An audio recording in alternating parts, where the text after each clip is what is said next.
Welcome and thank you for joining us for CYA's virtual lecture series. We are excited and delighted to be back after a short break, still under dire circumstances. There are 312 cases in Athens today, in Greece today. Things don't look good. Last spring, when this pandemic became a reality, a rapid sequence of events forced us to completely change our lives, literally overnight. For CYA, it meant, as in all other institutions, I suppose, switching into digital and virtual formats for a number of our functions. First of all, we started teaching online for the better part of the spring semester. And then we introduced a virtual internship option for our students.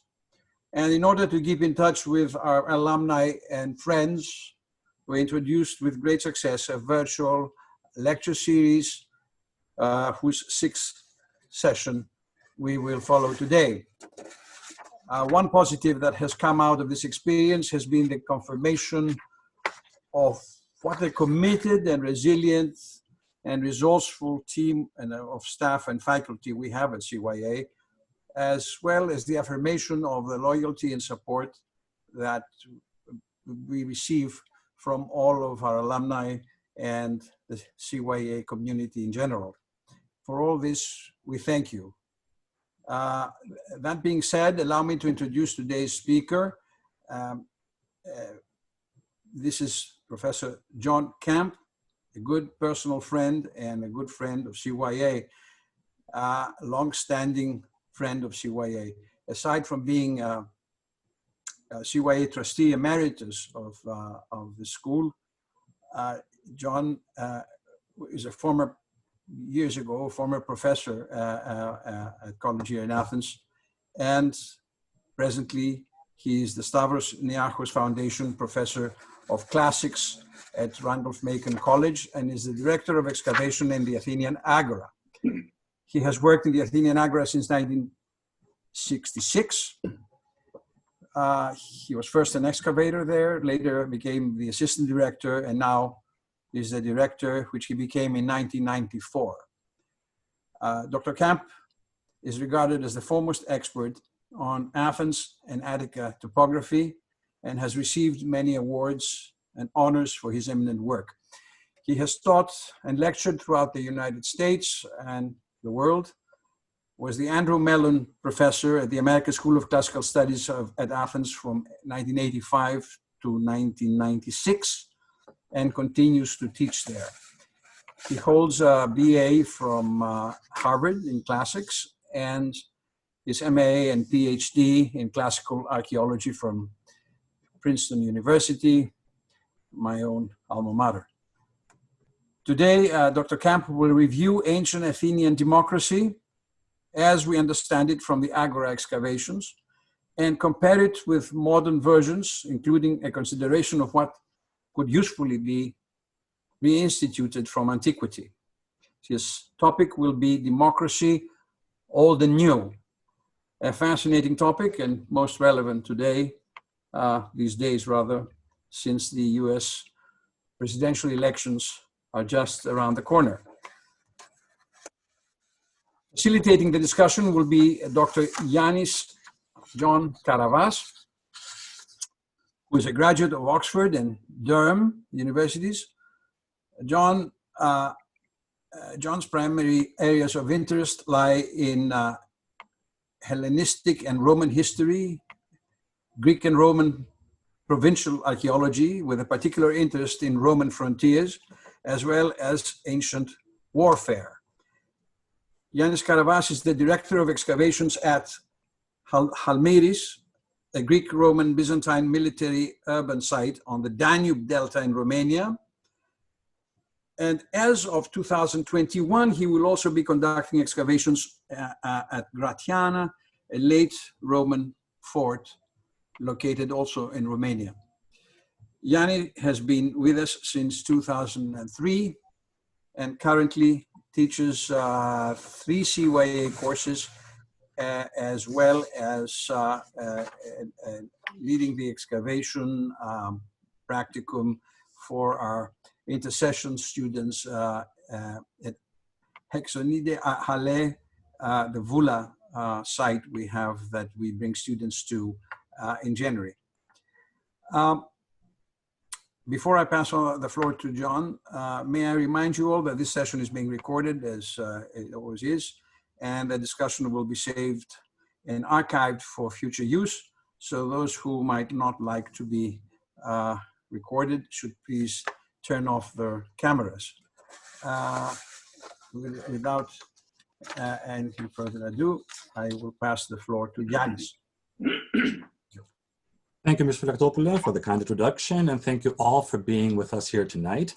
For my part, let me just say that it's an absolute pleasure to be serving as tonight's discussant.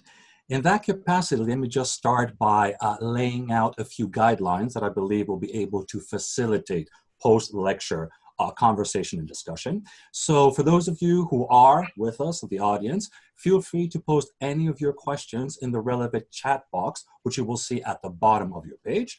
Once, of course, Professor Camp is or has concluded his presentation, we'll try and get as many questions as possible, time permitting, and of course, depending on the patience of Professor Camp. For those of you who happen to be on Facebook, fear not, you may also input and submit your questions in the relevant comment box. And once again, I will do my best to try and include as many as possible. So for tonight's lecture, Professor Camp, a warm welcome from me as well, sir. I have to freely admit, and this has to do a lot with the actual topic. So Athenian democracy, new and old. Mr. Philaktopoulos has already broached the subject of the new. Obviously, I look forward to hear what kind of observations and thoughts you have within a modern reckoning or context. But as a fellow archaeologist, I'm primarily here for the old stuff.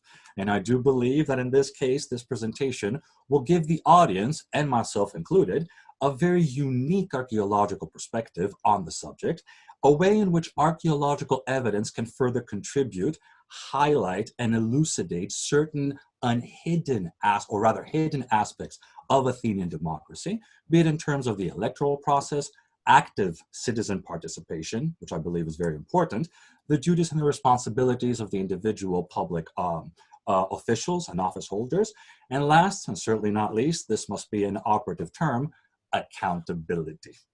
So in this case, and without further ado, let me just welcome Professor Camp. Professor, you begin your talk. Thank you very much. It's a great pleasure to be here. And I would thank first Alexei Philaktopoulos for the invitation. Those of us who work in classical antiquity, I think, are particularly fortunate because it's the gift that keeps giving itself, in the sense that you can study all sorts of other cultures and histories in the world, but in certainly American and generally Western terms, every 4 years we have the Olympic Games, and every 4 years we have an election in the United States. And what that means is we are constantly asked to go back to the well and talk about these important and interesting topics. So it never runs out, thanks to the modern survival, if you will, of Greek institutions. I myself care nothing about what happened after 1000 AD. And so what that means is doing it in this format is way beyond me. And I would like also to thank Vasily Simopoulos for his technical help. He is going to, in theory, actually control the PowerPoint that I'm going to show you. And if there's any technological breakdown, you should certainly blame me and not him. And if he is ready and able, we should now be start to see a series of slides to illustrate what I want to talk about. Here you can see it, a view of the Athenian Agora as it appeared a few years ago, seen from the Acropolis. It's a major excavation that has been going on since 1931, sponsored by and run by the American School of Classical Studies at Athens. There are 17 foreign institutes of archaeology in Athens, and I would like only because I find it interesting to point out that the only one that works without any government funding at all, entirely by the private donations of people interested in the work of the school, is raised privately from American individuals or foundations. And that is an unusual difference between the American school and most of our colleagues who come to work in Athens. Could we have the next slide, please? Here you see a view of the excavations when they began in 1931. One of the things to note is the tremendous depth of fill. Nowadays, where we're digging, when we start at street level, we go down 8 meters. And almost all of that has been dug by hand. I'm just explaining why it's taken us so long, why we're so slow. After 90 years, you would think we would have finished, but we haven't. It's a very large and very slow and time-consuming process. It's faster now because we have mechanized machines to help us get rid of the dirt. But here is how it would have looked for the first 10 or 15 years in the 1930s and the 1940s. Next slide, please. Here you can see how we dig today. We used to have just Greek labor up until 40 years ago. And then we made an important change in 1980, and we started using the excavation also as a training dig and bringing in students from all over the world, most of them American, but we always have a large Greek contingent. And we have others literally from everywhere, from Ethiopia, from India, from China, from Korea, and from all the European countries. And they come and dig with us for 8 weeks every summer. And with the start of this program began an even closer collaboration with College Year in Athens as they help us with housing these students when they come over for the summer. They also help us in providing some of the raw material of the students, the sorts of students that we want to have on the dig. Those who are already interested in Greece, those who have spent time in Greece, those who speak a little Greek, and are perhaps going to go on in a career in antiquity. So there's a close correlation with this dig of the American School and College Year in Athens, which has now been going on for a full 40 years. Next slide, please. And here's a view of the situation in antiquity. You can see right in the middle of the slide is the Agora, which is simply a large open square. And you have to think away the 2 buildings that are cluttering up that square because those are Roman and they got there later. And you can see this is essentially the center of town. At the upper left, you have some of the city walls and you have the main gate that led into Athens. And then there's a processional way leading up to the corner of the square. The road goes right through the square and takes you up to the Acropolis. And that is the Panathenaic way, starting at the main city gate, going through the center of town, and ending up at the primary sanctuary of the Athenians. And it's that area there, right in the middle, that we have been concentrating our efforts as an excavation. Next slide, please. Because we're digging 8 meters of fill, we're going through 8 to 10 cultures. We get everything from what you see here, a tomb of the 14th century BC, right up to Ottoman and even modern remains. So we dig about 3,000 years of stratigraphy in these excavations. And here you can see a Mycenaean tomb being excavated. In the next several slides, we'll just do that to remind you of the other periods that we deal with other than just the classical. So the next slide, please. There you can see the kinds of things that came out of that tomb, dating to about 1350 before Christ, characteristic Mycenaean pottery, figurines, and then of course it is the Bronze Age, so tools and weapons of bronze. Next slide, please. And here is the sort of work that goes into this, again, an explanation of why we go so slowly. Everything from a closed deposit like a tomb or a well is run through a water sieve to make sure we don't miss anything. Because you will see we could very easily miss things if we didn't take the care to sieve the closed deposits like this one. Next slide, please. That will give you an idea. We found digging no beads at all. When we ran the dirt through the water sieve, we found 1,400 beads, and you can see the size for yourselves, why they're so hard, but they allow us to put together a whole elaborate piece of jewelry, which otherwise we would not have found at all. Next slide, please. And here I just want to show you another period. You saw the Mycenaean tomb, which was 2 by 2 meters, had 7 burials in it and quite an array of grave goods. And then in the subsequent phase, which we call the geometric period or the Dark Age, you can see things have declined a little bit. And the graves are only the size of an individual who's going to be put into it. And you're seeing 2 graves there, one dug and then flooded, the other one only half excavated. And down at the lower right, you can see the full array of grave goods from both of these graves together. So we use archaeology in order to interpret society as we go through these various cultural phases. Next slide, please.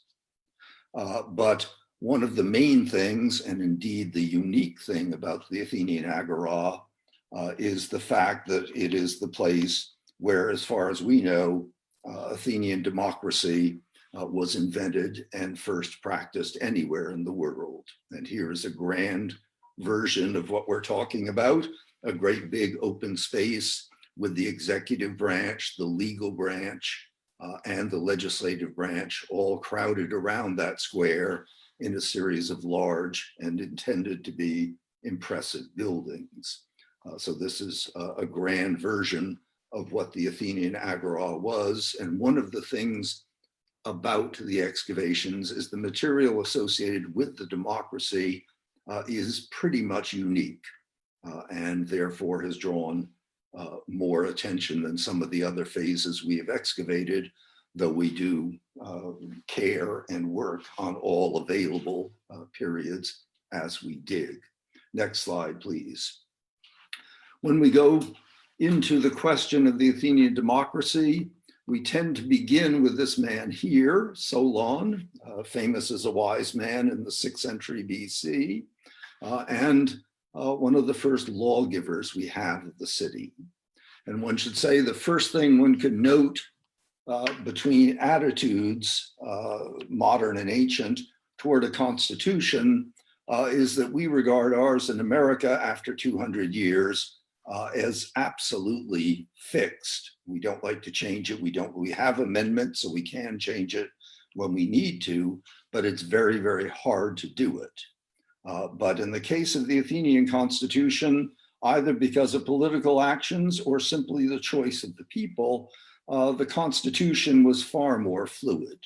And in his constitution of the Athenians, when Aristotle describes it, he starts roughly with Solon, and he then lists 11 different major changes, which he regards as changes in constitution, down to his own time in around 330 BC. So there's the way in which the actual democratic constitution worked or was regarded by its citizens is very, very different. But Solon is, if you will, the beginner of the Athenian democracy, providing them the Athenians with a whole new series of laws, which everybody agreed to should govern the city. And then Solon himself, so he wouldn't be pressured to change those laws, went into self-imposed exile for many years while the Athenians lived with what he had left them. So we're talking about a span of about the same span up to the present day for us of about 200, 220 years that this document has been in force. And the other thing I would like to say here, just to keep us have it in mind, and that is that in antiquity at least, and the question is whether it should be or not in modern times, the question that there are democracy is not an event, it's a process. And it changed and developed over time, certainly in Greece, and maybe should in some instances here in America. But there's no one instance. I'm going to show you an instance which we pick as the beginning of democracy. But in fact, there's a series of building blocks provided by different individuals spread over many decades that created the Athenian democracy. And one of the major foundations was laid by this man here, Solon. Next slide, please. When we come back to the archaeology, we have trouble determining if we have, or we don't necessarily believe we have any buildings that go back as early as the time of Solon. There are traditions of an early agora east of this one, about 500 meters to the east, under what is now modern Plaka, and we have never actually gotten to dig where the 7th and 6th century agora may have been. But laying out of the public square that we call the agora, and you see it in a model here, seems to date to the 6th century BC. And surprisingly, it may originally have been laid out by somebody not all that interested in the democracy, and that is the family of the tyrant, of the tyrant Pisistratus. And if you look at this slide here, you'll say in the middle foreground, a very white monument. That is the altar of the 12 gods. And it was put up, according to Thucydides, in the year in which Pisistratus the Younger, the grandson of the tyrant Pisistratus, held the office of archon or chief magistrate. And that year is 522-1 BC. And the reason it's important is this is a public monument, not a private one. And even more so, according to Herodotus and an inscription, this was regarded as the physical center of ancient Athens. Distances were measured from this point here. And so once it was installed and once it was recognized as the center of town, I think we can safely believe that we're in what we think of as the center of town, that is to say, what became the classical agora.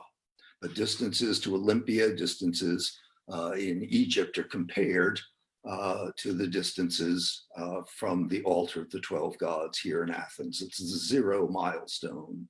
Next slide, please. And there you see a model of it. Just the altar itself may have been somewhat bigger than that. In 2010,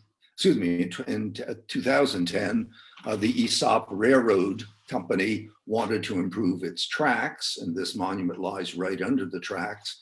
So an opportunity was provided to do a lot more study on the monument of the 12 gods, the center of ancient Athens. Next slide, please. And here you can see the evidence for the date. Right down on the bottom line, you can see part of a sigma, a tau, a rho, and an alpha. We take that to be the name of Pisistratus the Younger, and we get his date as an archon from the other names on this list, and we would date his year as archon in 522, 521 BC. So from that time on, or around that time, we think of our excavations as probably the center of the historical agora. Next slide, please. And what Solon gave the Athenians, whether here or in his earlier agora, what is certainly practiced here is a very important part of any democracy, and that is the legal system, the law codes and things of that sort.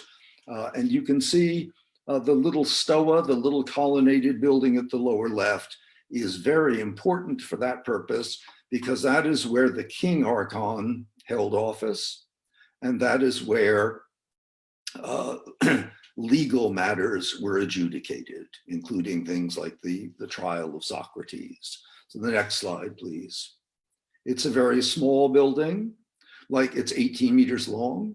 Like Athenian public buildings generally, in contrast to the temples, it's a very modest building. The floors are just packed earth. The building material is limestone rather than marble, and the roof is made of baked terracotta, not of marble. So there's a very strong contrast between an Athenian public building and an Athenian sanctuary or temple. But in this building, the king archon held office and ran and dealt with most of the religious and the legal matters of the Athenian democracy. Next slide, please. Here to my minor little piece of clay, but you'll see that it's the lid of a cooking pot. And you'll see that there are some painted letters on that lid. And what they seem to be is one part of the Athenian system which matches our own, which is to say, you would have sworn testimony, you would have depositions taken, and those would become the only documents that could be submitted when the actual trial occurred. And what this seems to be, and this was interpreted by Alan Baghold of Brown University, this seems to be the lid of a cooking pot in which official documents were kept, because one of the words seems to be martyria, the evidence of a witness. And then this would be kept by the king archon, it would be sealed and brought out again only when the actual trial itself took place. So even the most modest antiquities can give us some picture of the complexity of the Athenian legal system. Next slide, please. And here are some of the important pieces for picking an Athenian jury. There were 6,000 potential jurors, and the smallest Athenian court was 200 jurors on any given day. 500 was not uncommon. And if you're on jury duty for a year, you would have one of these bronze tags with your name on it, your father's name, the neighborhood or township you belong to, and stamps validating that this was the year that you were meant to be a juror. And you would take one of these, you would have your bronze pinakion, it's called, and if the court was sitting, you would take it with you at dawn on the day that the courts were going to sit. Next slide, please. And they would be used and put into a machine like this, which is called a kleroterion, an allotment machine. And you will see there are rows of slots. You would give your ticket to a magistrate who would put it in the appropriate vertical row of slots, depending on which tribe you belong to. And when the machine was completely filled up, you will see on the left there are cuttings to hold a long hollow tube, which had a funnel at the top and a crank at the bottom. And that would be filled, they would pour in there a bunch of black and white marbles, and they would turn a crank at the bottom, and out would come a black ball or a white ball. If it was a black one, everybody in the first row horizontally was excused from jury duty that day. If it was a black ball, they were a white ball, they were all chosen as jurors, and they would walk from there right into the court. So what you have is equal tribal representation, because each white ball produces one juror from each of the 10 Athenian tribes, and at the same time, absolutely random selection in the order in which the name tags went into the machine, and the order in which black and white balls came out of the machine. So to bribe an Athenian jury of 200 men, you had to bribe all 6,000 jurors to make sure you got enough people. So this is an extraordinarily complex way of demonstrating how important the legal system was. Next slide, please. And the Athenians would be appalled at the idea of a jury of your peers of 12 people with a minimum jury of 201. The other thing they would have hated is the pace of our courts, things like the O.J. Simpson trial, which can go on for months and months and months. And so you had a device like this. The lower one is the original. That is a clepsydra, or a water clock, used to time speeches in the law courts. It belongs, as you can see from the replica above, to the tribe of Antiochus, and the two X's tell us it holds 2 coes of water. So it runs for only about 6 minutes, so it's good only for the second rebuttal of a minor divorce case or something like that. But At the same time, in Demosthenes and the other orators, there are references to much bigger water clocks because the testimony of witnesses and such things, the citation of documents, did not account against the speaker's time. But otherwise, when Demosthenes or whatever speaker was talking got up to talk, they would pull their thumb from the outlet hole you see on the bottom of the replica, and the speaker would speak until time literally ran out. How much time didn't matter, it just mattered that the defendant and the plaintiff got the same amount of water because the court was only going to sit from sunrise to sunset, and you could not have an unfair distribution of the time to address the court. Next slide, please. And here you see our evidence for where we expect to find one of these courts. The two terracotta drain tiles that you see set on end form a crude container in which 7 bronze discs of the sort you see there on the right were found. And they have inscriptions on them saying Sephos Demosia, public vote or public ballot. And you'll see that the axles can be either pierced like the lower one or solid like the top one. And 7 of these discs were found in that container. We don't know then if the last person tried was guilty or innocent, but it does serve as pretty good evidence that we have the location of the law, one of the law courts of Athens. I never understood how all this worked just studying antiquity, but excuse me, just I didn't have an appreciation of how complex this all was or how important it was until I considered in 2000 AD, when the Supreme Court said, George Bush is president. That was it. It was game over. There was no higher authority in the land that could be appealed to, and George Bush became president. The president can decree anything he wants, and Congress is going to pass laws and any law they want, but in both instances, it is going to show up before the Supreme Court to be adjudicated. 1, is it constitutional? And 2, how are we going to interpret it? And that was what makes, that's the basic foundation stone of democracy. It was for Solon, and we're told by Aristotle and Plutarch that Solon made his laws deliberately a little vague because he wanted them to be adjudicated by the courts. And that is pretty much the way the Athenian system, the American system works as well. And what interests me in looking at the complexity of these allotment machines, these water clocks, these ways that the jurors can be controlled and counted, that the Athenians understood right from the beginning that the foundation of their democracy as well had to be in the courts. Next slide, please. And this again begins with buildings and monuments found here in the Agora. At the extreme right, you have the colonnade. That's for the legislative beginnings of the democracy. And if the big square building, excuse me, that's the executive branch. The legislative branch is housed in the great big square building on the left side, which is for the boule. Can we see the next slide, please? There's the bouleuterion with its colonnade facing south, and the building immediately to the left of that with the red roof is the headquarters for the Britanes, the executive committee of the legislative branch, the boule.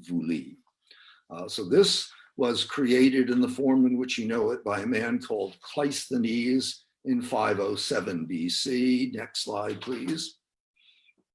And he created 10 tribes and divided the Athenians among them and gave each one of them a hero after whom their tribe was named. And there is a monument in the Agora, which served as a public notice board to distribute information to the members of each of the 10 tribes. Next slide, please. So you have the executive branch, the upper corner, the upper middle of this slide, you have the Bouleuterion to the left below the temple, and over on the right is where we found the law courts. So all three branches of the Athenian government were housed in buildings around the square, along with other administrative buildings like the archives, the Bureau of Standards, the Mint, and other things you need to run your government, but not the three main branches responsible for it. Next slide, please. And here you can see the concept that democracy was not an easy task or not an easy path.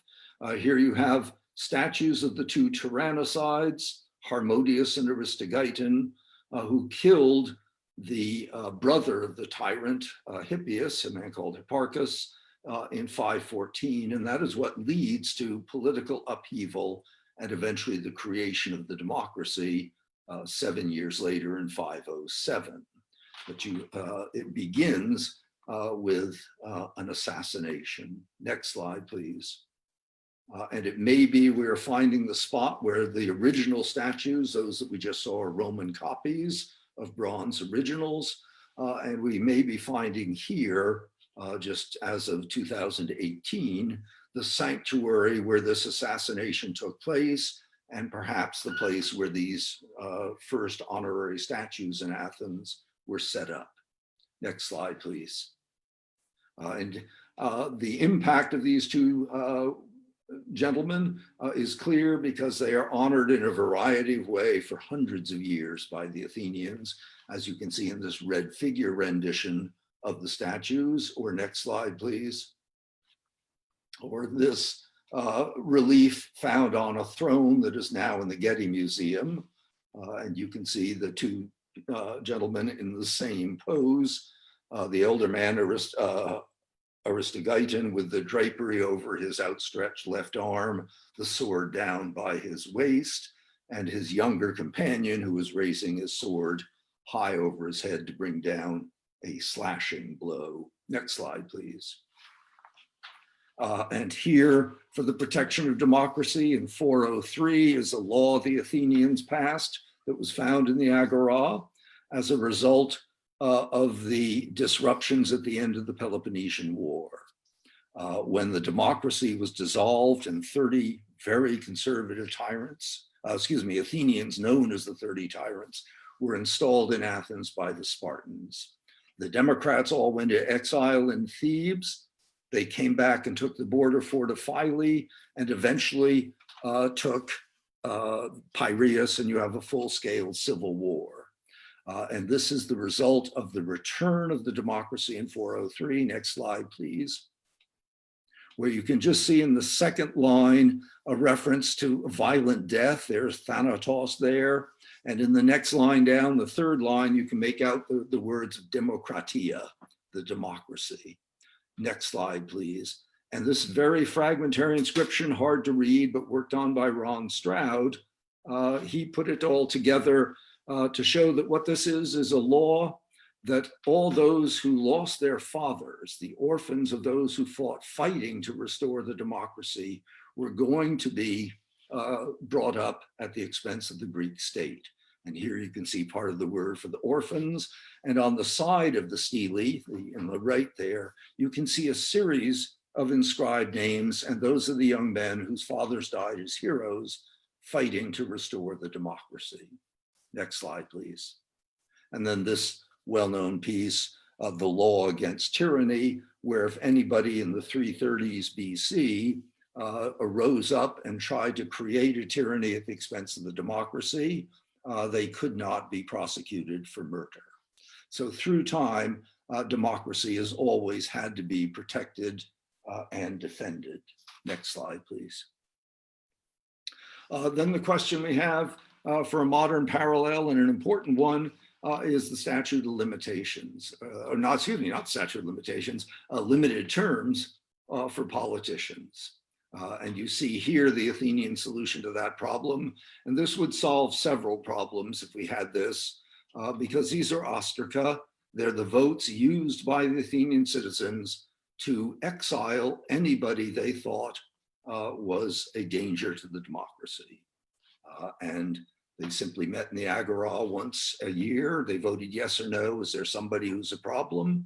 If they agreed to that, they went away and they came back on the second occasion, carrying their potsherd or their ostracon with them, on which they scratched the name of the person they thought represented a threat to the democracy. And that individual was exiled for 10 years. And then these ballots are immediately useless once they've been counted and that man has been sent out of town. These are found in all sorts of levels of the 5th century BC when ostracism was popular. And pretty much every Athenian statesman, except for Pericles, took one of these 10-year vacations courtesy of the Athenian people. Have the next slide, please. And interesting here, and perhaps a parallel, perhaps not, here are 2 ostraca against Xanthippus, the son of Ariphron, who was the father of Pericles. And he himself was exiled, he was ostracized. But what's interesting is you'll see these 2 inscriptions look as though they might have been written by the same person. And we have a group of 190 that were all written against Themistocles, but when you analyze the handwriting, you find they're written by only 13 people. And here it's a case, so that basically you have, it's like the hanging chads in Florida, and it should be, depends on your personal view of politics, as whether this is depressing or encouraging that in the 5th century BC, you have the cemetery voting, you have questions of hanging chads, you have questions of false ballots. It's either encouraging or discouraging to know the same thing was true when people like Themistocles and Cimon were in power in classical Athens. Next slide, please. So it's a parallel there. Here is Themistocles, the man who persuaded the Athenians to build the great big fleet. When you have only 10,000 hoplites, they are going to more or less control the state. But when you have a fleet, you need 40,000 rowers. And if they're going to protect the state and fight for the state, your society is going to become more democratic. And Themistocles, we would put on our list of people who had a lot to do with the functioning and changing of the Athenian democracy. Next slide, please.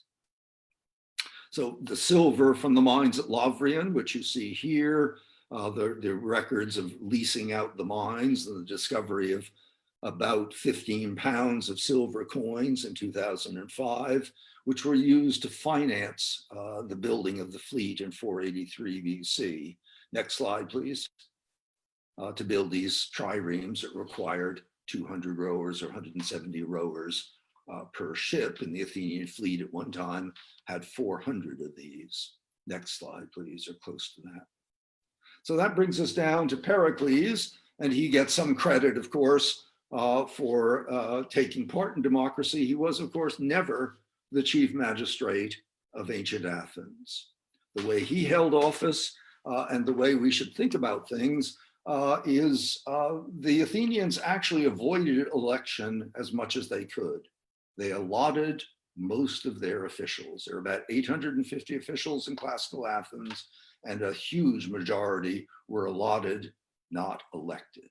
They just pulled names out of a hat. And there were 3 positions that had to be elective because you couldn't afford to have the village idiot doing it. Your generals have to be competent military men, and Pericles was never the leading statesman. He was never the archon basileia, the eponymous archon. He was the general of his tribe for year after year after year. The other thing you have to worry about and has to be elective are people to take care of money, and that would involve the treasurers, and so the treasurers were elected. And the third thing you need, and this is interesting, is somebody who can get fresh water to the city. So elected were the water commissioners. But other than those 3 types of officials, the generals, the treasurers, and the watermen, pretty much everybody else would have served by allotment, not by election. And now the question has to be for all of us, if we allotted our Congress, could we do any worse than what election has produced for us today? The answer, it seems to me, is obvious. And you would have 500 representatives, 40 wackos on the left, 40 wackos on the right, and in the middle would be 420 regular old citizens just trying to make a sensible law for the city. I used to say this is a joke, but I'm not sure it's a joke anymore. I think the joke is Congress. Next slide, please. And here, and we're closing now because my time is up, is the Greenbrier Resort in West Virginia. And I just want to make one other point that we've already touched on, but in the 1950s, under one wing of this great resort, which has been there since the 19th century, they made a sort of giant bunker. Next slide, please. And it was designed, you can see it there in the basement. It was designed to house the US government in the 1950s when there was a nuclear holocaust, to get the government safely underground where it could hunker down for several months and then eventually be let out in order to start running the country again. And here I'm borrowing heavily from my wife, Elizabeth Fisher, who has always said to me, okay, so you open up that bunker after the nuclear disaster, and what comes out? 500 lawyers. Is that what we need to restart our country again? What I want is a plumber. I want somebody who can get rid of my poop and bring me fresh, clean water. And I want an electrician to get the power grid up again. I don't think I need even one lawyer, but certainly I don't need 500 of them. And again, with allotment, what you would end up with is a much more diverse experience in terms of who was making the laws of the country. And we need a little bit to think about the success of or failures of the Athenian democracy, of both the Athenian democracy and our own democracy today. Thank you very much. And that's far enough for the slides. Yeah. Well, thank you very much, Professor Camp. I do believe that I speak on behalf of the entire audience that this was a quite informative but also captivating talk. Our time is a little bit pressed, so since people are here to listen from you, let me just go straight over, with your permission, to some of the questions that we have. This one actually comes from Todd Sedgwick, who asked whether you can say a few more things about the origins of democracy, specifying whether Solon was the sole architect or whether there were also others involved, and what inspired, or do you think inspired, Solon to dream up the democratic form of government? Yes, I think, I don't know about earlier origins and so on. There were laws going back to the 7th century with Draco, but I don't know the concept of democracy per se was his goal. Solon was trying to deal with almost a revolutionary situation between the aristocrats who had been in power or misusing power and the common people, and something you see in Rome during the Republic. It's a common enough phenomenon. And this is why I think my answer would be no, because I think of this as a process, not an event. As I said, in Solon, use one building block, but you need Cleisthenes and the 10 tribes breaking the geographic power of the aristocracy. You need Themistocles creating a huge military force that would have some political rights. Even the Pisistratids are called by Aristotle demotikotatos, the most public or public loving of the forms of government. So I think there are a variety of individuals, and again, it happened gradually, not full blown, the concepts the way we study it today. Okay, thank you, thank you. Well, John, as we await further questions to come inside, may I ask a question of my own? And this also is a little bit of a crossover between the old and the new. So evidently, the Athenian system of democracy, the system of government, went through its own process of change, of evolution, and of development. Do you think that the current American political framework, electoral system or otherwise, could also use a change? Do you think that something can be added, that something can be fine-tuned to make the entire process a smoother one? I think the key, it's not archaeological, but the key to the whole thing right now is two things. Is if every congressman understood he could be banned from politics this year, I think he would be more responsive to the will of his constituency. If we had ostracism, you don't have to send them away. You just have to say you cannot come within the Beltway or work within the Beltway for 10 years. I think the issue is accountability. Yes. At the moment, the idea of having a Congress that can set its own salary levels is obscene. I see. And in antiquity, you had two things. You had at the beginning, there wasn't archaeological, so I didn't get to it. You have at the beginning a dokimasia, where you examine the candidate beforehand for his suitability for office, even though he's been allotted. And then at the end, the euthunai, where they give up their information, how they spent their money, how they spent their time while they were in office. That's built into the Constitution in Athens, and we never have it. You go off to courts with them occasionally, but somebody has to sue them. That should be automatic. We should make sure you're not crazy before you get in office, and we should make sure you're not a crook before we let you out of office. So I think accountability is more important, much more important than allotment. I agree. Well, we also happen to have a question from John Roth. He asked, how many votes did it take to ostracize someone? I think you have to have a quorum of, I don't know if we know this. You either have to have a quorum of 6,000, of which a half vote, it's just 50-50, or you have to have at least 6,000 votes for somebody to be thrown out. And I'm not sure we know the difference, or we're certain of the difference as to which was required. The answer is yes, there was one, and I don't know it. Okay, all right, fair enough. We also have a question, a fairly similar one by Mr. John Bezaris. I hope I'm not butchering the name. This question has to do with the examples of the ostraca with 13 hands. What evidence is there for abuse or fraud, as you mentioned, as opposed to a coordinated lobbying effort? Well, you could say it's that, but they're all written by one group, and then they were all deposited in one pit all together, as though they were the leftovers of the ones that couldn't be distributed. I see. That's, as far as I'm concerned, that's a smoking gun.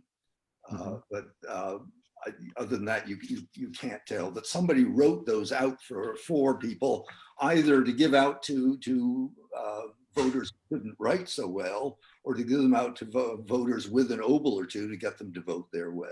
And these are the ones they couldn't distribute in the ostracism itself, is the way I interpret it, but I'm sure there are other interpretations. I see. We also have a question, this time from Chris Todd. Hi, Chris. Please identify the place where Socrates stepped into the stoa of the king Archon when Socrates received his indictment. Well, that is the building we were looking at. It's the office of the king Archon. It's that little stoa that we saw at the northwest corner of the Agora. And we began with it when we talked about the legal system of Athens. And right in front of it is, of course, the big oath stone where all Athenian magistrates swore allegiance to the state. And because he's the king Archon and chief religious and legal magistrate, the indictment of Socrates, who was indicted for impiety, would have been before the king Archon. And he says so in the two dialogues, the Theaetetus and the Euthyphro. He says, I have to go to the royal stoa to answer the charge of Miletos. Okay. Hi, Chris. We have a question from Mr. Daniel Cashman, this time of a more archaeological variety. He asks, why do you think you found Mycenaean graves in the Agora? Is the entire excavation at that depth? We find them pretty much, not everywhere, but along the banks of the Eridanus River. Let's say more in the north half of the Agora along the river, or extreme south where they're up on the slopes of the Areopagus. And they're pretty well scattered. DNA will someday tell us if these are family groupings or how they're grouped, but they're not so clearly grouped that we can't talk about cemeteries or plots this early on the basis of the number of tombs we found and the number of tombs that may have been destroyed by later buildings. I see. This time, a question from John Hermanson. Actually, I would like to ask this question as well. What are your current hopes or plans for excavation activities at the Agora? We still have two modern buildings we need to take out that are being expropriated. And then there is an 80-meter stretch of Adrianou Street that we need to cut in order to connect the area of the painted stoa with the area of the royal stoa. So we probably have another 20 or 30 years of excavation because it's a long, slow business. At the very least, yeah, I can imagine. A question this time from Noah Gelb, a former student of ours, may I say. Do we know how long this system of democracy was effective in governing before necessary structural change? I don't. It kind of ends with the rise of Macedon in the second half of the 4th century BC.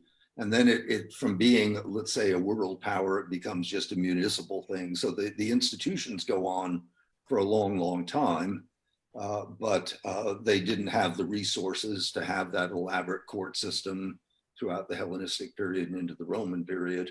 And a lot of their authority was taken away from them. So I would put it roughly coterminous with the rise of Macedon and falling under the domination of the Macedonians in 3076.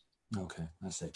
And one final question that I believe, are you okay with that, John? Okay, perfect, fantastic. This time from Ms. Cynthia Seguin.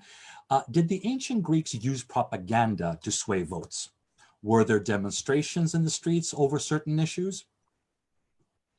We don't hear about them so much, but I would imagine, knowing the course of history generally, knowing the Greeks, that probably they like to be in the streets expressing themselves. The basis of democracy, as far as I'm concerned, is free speech and the ability to yell at anybody anytime you want to. Yeah. So I think, I don't know of many instances of social unrest, but I have to believe they were there. And the first part of the question, I've forgotten already, I'm sorry. Whether they used any propaganda to sway votes. I think so, I think very definitely. Yeah. I think they used anything they could to stay in power or to get into power. Absolutely. Okay. Well, Professor Camp, let me thank you once again, not only for the presentation, but for your patience and all the questions. Mr. Philaktopoulos, I'll just pass over the mic to you. Well, thank you, John. Thank you, Yanni, for a fascinating session today. I was tempted to ask John how you raise all this money to support the Agora excavation, but I'm not going to ask in public. I'll ask you private. Well, who care about Greek antiquity? We just have to find them. That's right. That's right. We're all jealous. Anyway, we will be back again in 15 days. So stay tuned for our next session, scheduled for, as it is now, for a day earlier than usual, for Tuesday, September 29th at 7 p.m. That's 12 noon Eastern time. We will be hosting Nicholas Hatsopoulos, trustee of CYA, alumnus of CYA, and former faculty, as he taught a very interesting course in neuroscience at CYA last semester or 2 semesters ago. Nico is a professor of neuroscience at the University of Chicago. So we will let you know more about the topic he's going to deal with in due course. So we hope to see you all next time. Thank you for attending today. Thank you. Thanks again, John and Yanni.